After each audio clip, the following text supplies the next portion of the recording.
Ser Podcast. Las 8 de hoy por hoy en Ser Podcast. Hola, muy buenos días. Ha pasado su primera noche en la cárcel Santos Cerdán, el que fuera secretario de organización del PSOE, mano derecha y escudero fiel de Pedro Sánchez, el que se encargó de algunas negociaciones para la investidura del presidente del gobierno primero y para sacar adelante algunas iniciativas gubernamentales después, el que se reunió con Ábalos para que se apartara del partido y el único que se vio en Ferraz con la polémica Leire Díez. Esto y algunas cosas más era para el Partido Socialista Santos Cerdán, por el que no pocos pusieron la mano en el fuego y ahora las tienen calcinadas, porque ahora sabemos, según dice el juez, que además de todos estos papeles jugaba también el de líder de una trama corrupta cuyo alcance todavía es complicado vaticinar. Ayer, en cuanto se supo su ingreso en prisión, desde el gobierno se intentó poner la máxima distancia con él, pero esto no es fácil, porque hasta antes de ayer Cerdán lo había sido todo para ese partido que ahora le niega. Fue curioso escuchar a la vicepresidenta María Jesús Montero no pronunciar ni siquiera su nombre, una persona que no tiene nada que ver con el Partido Socialista, dijo. La estrategia de la distancia es del todo insuficiente, porque sí, la justicia tiene que hacer su trabajo y este es un recorrido imprescindible, como también lo es el de la asunción de responsabilidades políticas, y este camino mira directamente a Pedro Sánchez, a quien la estrategia de Cerdán de atribuir la causa contra él a una cacería política hace un flaco favor, porque lo suyo no va de un proceso judicial dudoso, falto de pruebas o encabezado por un juez obsesionado. Lo suyo va de corrupción, de la de toda la vida. Por eso es indispensable que el gobierno no tenga la tentación de dar por cerrado el caso con el encausamiento del denominado triángulo tóxico, porque cada nuevo avance en la investigación le va a tener en un sinvivir. Nadie le discute a Pedro Sánchez la contundencia contra los corruptos, pero de nada sirve si no va acompañada de las explicaciones y, sobre todo, de la rendición de cuentas pertinente. Que Cerdán llegara donde llegó y que desde allí hiciera lo que hizo solo fue posible porque Pedro Sánchez le aupó a un puesto de su máxima confianza que mantuvo hasta 5 minutos antes de que se hiciera público el informe de la UCO. Y la petición de perdón es del todo insuficiente. Si Pedro Sánchez no da un paso al frente, lo que queda de legislatura, sea mucho o sea poco, va a ser una auténtica agonía. Hoy por hoy noticias. Ser Podcast. Apareció ayer Santos Cerdán para declarar, en el que fue su partido. No pensaban que este paso de la investigación pudiera suponer un riesgo. Hay tanto dicho ya que solo le pidieron que colaborara, pero esa nueva dosis de angustia vino cuando Cerdán hizo fuera del partido lo mismo que hacía dentro, esta vez solo para defenderse a sí mismo. Hace tanto y tan poco como menos de un mes, Santos Cerdán fue quien recibió y guardó aquel pendrive de Leire Díez, mujer que nada tenía que ver con el Partido Socialista, una vez que fue ella quien pidió la baja, como nada tiene que ver el Cerdán ahora. Sergio Soto, buenos días. ¿Qué tal, Ángeles? Buenos días. Una y otra explicación van empatando. Y eso buscó ayer el exsecretario de organización del PSOE, mantener un relato coherente con lo que defendía cuando todavía era número 3, que hay una persecución de la que es víctima por su labor política. Pero contra él el juez dice tener indicios notabilísimos, mordidas a las que la UCO ha puesto cifras. Conversaciones de WhatsApp, una escritura que le hace dueño de una empresa, Servinavar, y sobre todo, para sorpresa del juez, hasta audios con su voz. Guillermo Lerma, buenos días. ¿Qué tal, Ángel? Buenos días. De esta forma, Cerdán le mueve la portería al PSOE y le coloca ahora en la tesitura de rehacer su discurso, de buscar legitimidad después de semanas defendiendo que hay maniobras judiciales en contra de los intereses de los socialistas que sí ofrecen dudas razonables. Sí, ayer el PSOE esperaba una declaración de trámite y se había preparado para digerir la imagen de su exsecretario de organización haciendo el paseillo hacia el Supremo, pero no el camino a la prisión. Así que la entrada en la cárcel y sus palabras ante el juez echan de nuevo por tierra el ánimo y parte de la estrategia diseñada por el partido a pocos días de una de las citas clave, como es el Comité Federal. Hay sorpresa e indignación además en el gobierno por la estrategia de defensa de Santos Cerdán, señalando a los socios parlamentarios como el PNV, a los que Sánchez había dado la orden de proteger para no generar mayor inestabilidad. También hay cabreo por el hecho de que Cerdán recurra al argumento de la persecución política. Decir que es víctima de una causa con las evidencias que tiene la Guardia Civil, dicen en la Moncloa, no tiene ninguna credibilidad. La orden en el Ejecutivo es desmarcarse absolutamente del recorrido judicial del caso. Ayer Sánchez se limitó a decir que ahora es el tiempo de la justicia. El Partido Socialista actuó de manera contundente desde el primer momento, se han asumido esas responsabilidades, se ha apartado, en este caso Santos Cerdán, del Partido Socialista y ahora es el momento de la justicia. Políticamente en la Moncloa insisten en que no cambia nada, se descarta la crisis de gobierno o cualquier posibilidad de adelanto electoral. Seguimos en el abierto, Guille. Hasta luego.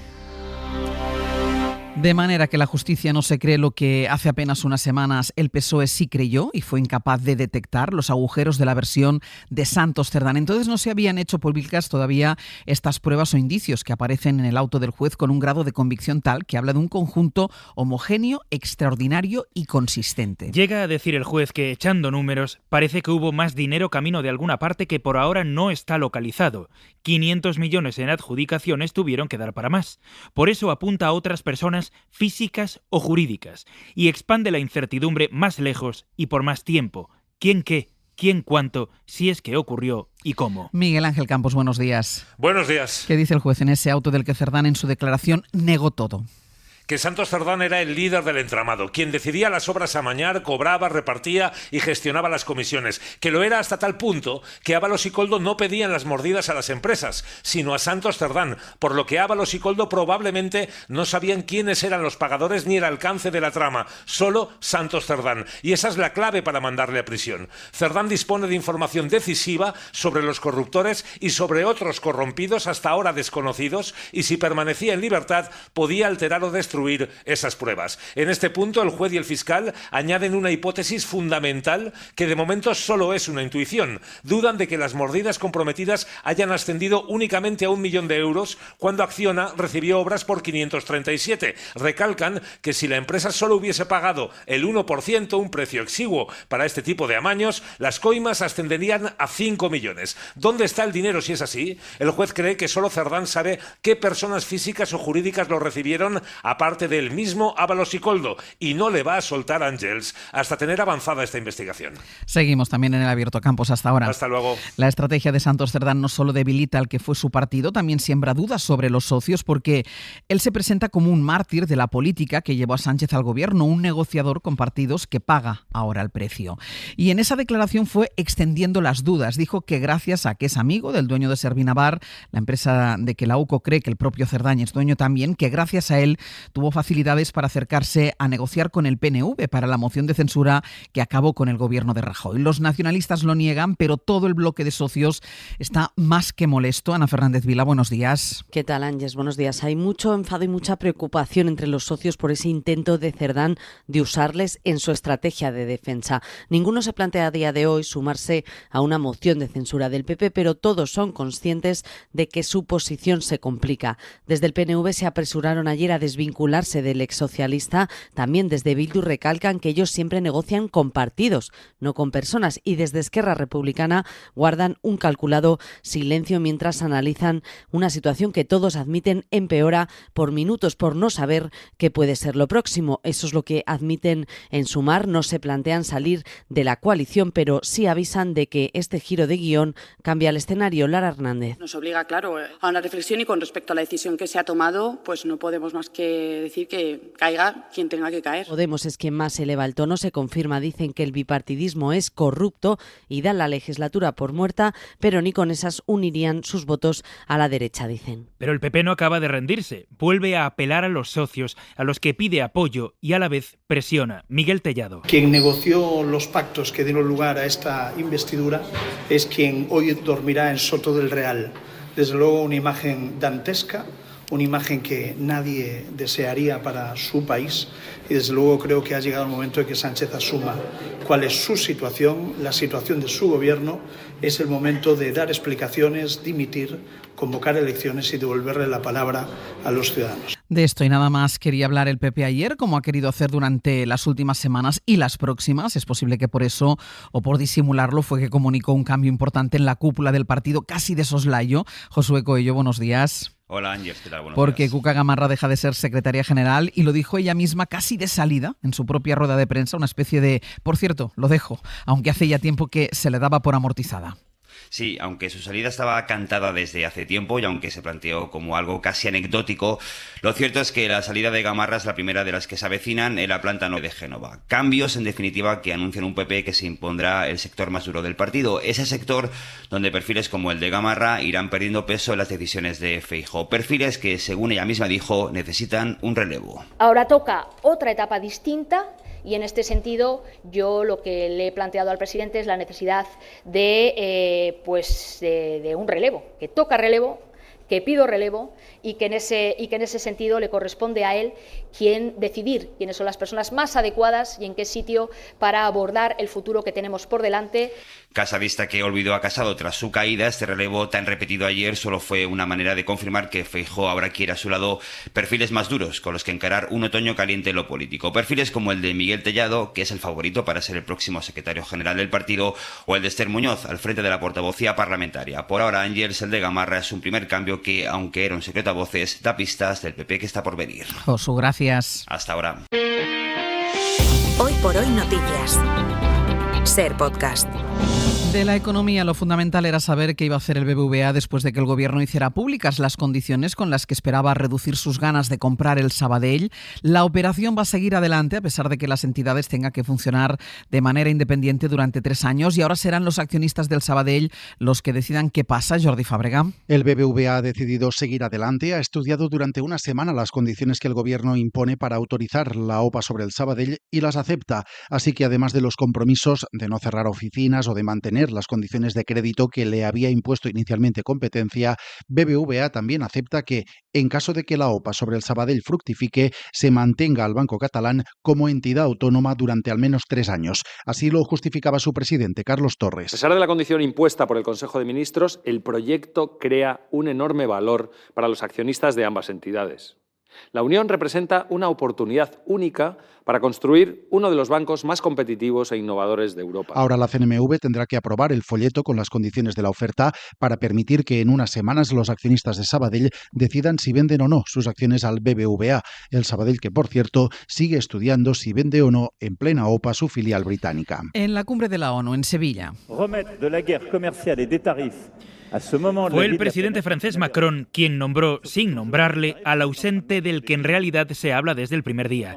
Dijo Macron, en clara alusión a Donald Trump, que si no hay dinero para la ayuda al desarrollo, tiene mucho que ver con quienes impulsan guerras comerciales y aranceles como chantaje y dañan a la economía de los demás. Enviada especial de la cumbre de la ONU, Victoria García, buenos días. Hola, buenos días. Ese es precisamente el asunto central, en la cumbre, de dónde sacar el dinero. De momento lo que se sacó en claro de ayer es la idea de Naciones Unidas de abrir una oficina para agencias. Pues no sabemos muy bien para qué va a servir, porque ya existe en Naciones Unidas una oficina que coordina a las agencias que son esas ONGs o agencias sobre el terreno que están trabajando para la ONU. Hoy aquí vamos a tener a Yolanda Díaz, la vicepresidenta y ministra de Trabajo y Economía, junto al director de la Organización Mundial del Trabajo. También estará Álvarez, titular de Exteriores, y el jefe de la UNESCO. El asunto es incrementar, una vez más, las partidas en educación y ciencia, buscar desarrollo incluso social y sostenible. Los títulos de las conferencias pintan bien, pero el problema es que todos estos proyectos requieren financiación. Como decía ayer Macron, le escuchábamos ahora, está complicado dedicarle más dinero. Pedro Sánchez se mojó, habrá más dinero para el Fondo Mundial. España manifestó su voluntad de aumentar en más de 130 millones de euros durante el próximo periodo su aportación para las vacunas y, por tanto, la anticipación ante enfermedades que puedan sufrir. una sede para coordinar las agencias de la ONU en Madrid, pero déjame decirte que la ONU ya tiene un departamento de coordinación, miles de millones en gastos de personal y logística, y te voy a contar unos datos. Ángels, 3.000 millones de dólares al año se gastan en personal. Tiene 37.000 empleados, algunos son pagados por los 193 países que forman parte del organismo, pero la mayoría los paga la propia ONU. Los trabajadores de la ONU en el mundo cobran bastante más que los de otras agencias humanitarias como Human Rights Watch o Amnistía Internacional o Médicos del Mundo, así que habrá que ver dónde sale ese dinero. Gracias, Vicky.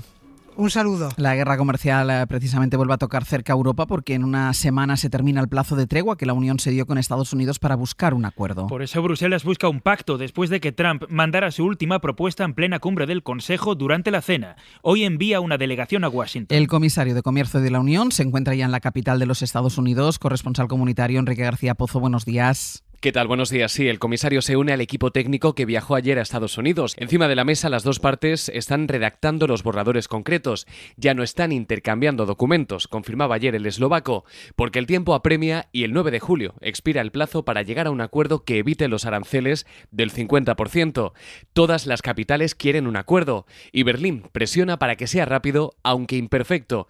La agencia Bloomberg, citando fuentes de la negociación, asegura que el Ejecutivo Comunitario estaría dispuesto a un arancel universal del 10% a cambio de reducir los aranceles en sectores clave como los productos farmacéuticos, el alcohol o los semiconductores. De momento en público en Bruselas repiten que las conversaciones avanzan en la buena dirección. Mantienen la voluntad política para que el acuerdo salga antes del 9 de julio y reiteran la negativa para modificar la legislación digital como había pedido la administración estadounidense. Empieza la temporada de verano también en los hospitales. Según el sindicato de enfermería, van a cerrar unas 10.000 camas. Mariola Lourido. Andalucía, Madrid, Cataluña, Valencia, Aragón y Galicia son las comunidades autónomas que mayor número de camas cierran este verano en los hospitales. Más de 10.000 en todos los territorios por falta de personal para sustituir a los que se van de vacaciones o están de baja, según un informe del sindicato SATSE, María José García. Algo que repercute negativamente tanto para la calidad asistencial de nuestros pacientes y la asistencia que se les presta, como para los propios profesionales. El sindicato de enfermería denuncia que el cierre de camas, junto a la suspensión de consultas y operaciones, aumentará todavía más las listas de espera. Añade también que muchas enfermeras tendrán que trabajar por dos, ya que en varios servicios el porcentaje de no sustituciones llega al 40 o al 50%. Para no perderte ningún episodio, síguenos en la aplicación o la web de la SER, Podium Podcast o tu plataforma de audio favorita.